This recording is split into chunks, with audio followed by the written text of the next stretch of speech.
Et salut, petit café. Aujourd'hui, je voudrais vous parler des voitures de société et aussi de comment est-ce qu'on les achète, quels avantages ou quelles formules, quelles options, un petit peu tous ces trucs-là. Alors, me concernant, la voiture de société, bon, on la voit un petit peu là juste derrière, hein. Voilà. Donc actuellement, c'est une Toyota, une électrique, une BZ 4X. Ouais, un nom un petit peu barbare, et je l'ai depuis 6 mois. Cette voiture de société, j'ai fait le choix de l'acheter du coup en faisant un emprunt et de ne pas la prendre en leasing. Alors le leasing, c'est une formule très connue dans le domaine des entreprises, des voitures de société aussi. Ça vous permet d'avoir un véhicule neuf, euh, tout entretenu, où vous n'allez pas payer des frais supplémentaires pendant toute sa durée de vie, hein. Sauf l'essence si vous êtes à essence bien sûr, mais par exemple les entretiens, les révisions, ces services-là sont inclus dedans.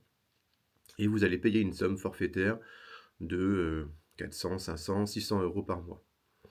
Au bout de 2 à 3 ans, en général plus 3 ans, vous pouvez bénéficier d'un nouveau véhicule et vous continuez à payer une somme à peu près similaire tous les mois.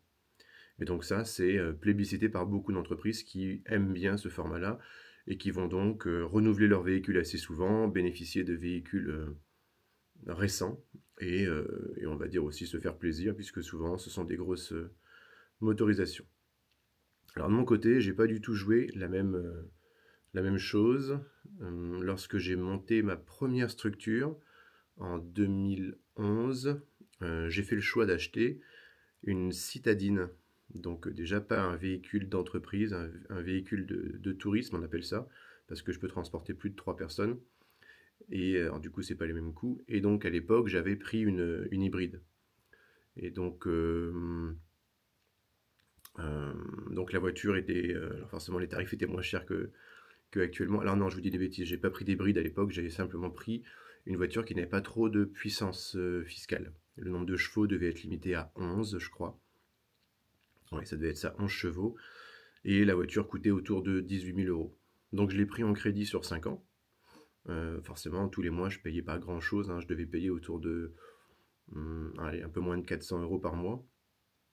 Et, euh, et donc, alors, il y a une taxe hein, qu'on appelle la TVS, taxe sur les véhicules de société, qui s'applique dès lors que vous achetez un véhicule de loisir et qu'il faut payer une fois par an.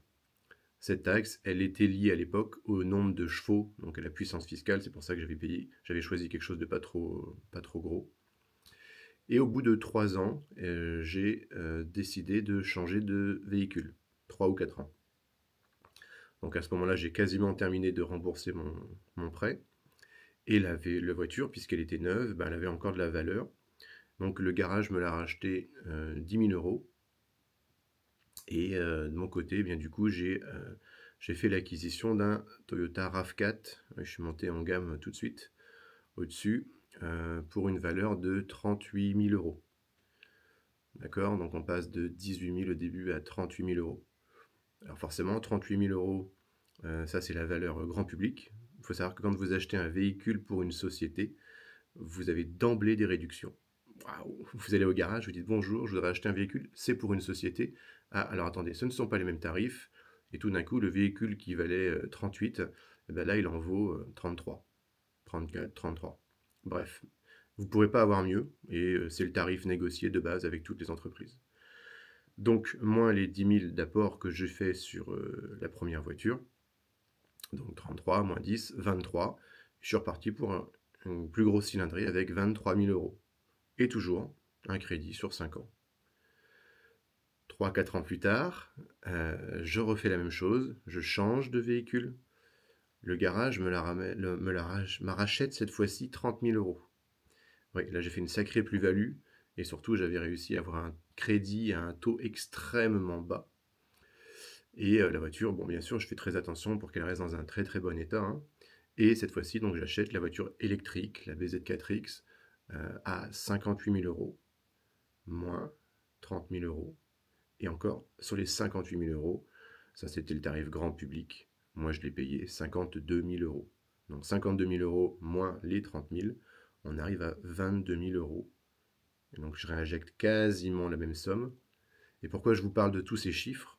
Parce qu'aujourd'hui, 6 mois plus tard, j'ai un véhicule qui vaut à peu près 50 000 euros. Et allez, mettons même 45 parce que alors c'était pas un 9-9 celui-ci, c'était un véhicule de société qui a déjà roulé 2000 km. Donc le prix ne peut pas rebaisser encore plus que ça, pas tout de suite en tout cas. Et d'ici à ce que je le revende, et ben voilà, je serai entre 35 et 36, je pense, dans 2 ans. 35 et 35 000 euros, mettons. Donc, je constitue avec les véhicules de ma société une épargne.